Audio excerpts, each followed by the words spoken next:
Ngiyalithanda neso yes i-advance in advance so kunesana izinto nje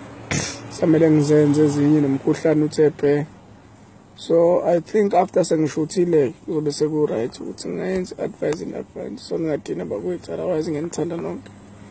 so just chillani nje futhi nihleka amavideo amadala alikho icala lapha. Thanks for your prayers kakhulu ngiyabonga so nje bafethu nibe nami on Thursday because seriously I need to be fully drama because I think ukufika ukunginika kwabe opportunity because they trust me yabona something can come up so mina ngesupport yena nangemkhulu kweni lot of things can happen so please just pray for me ngakuthatha as a joke because ngabona abantu bayadlala kanti mina ngijoke yabo so nje ningikhulekela bafethu ukuthi ngibe grand apana otherwise ngiyanithanda bafethu. Thank you for supporting Ankel from the start. uNkulunkulu anicine konke nikufisayo Jehova nisibekele ukho konke ku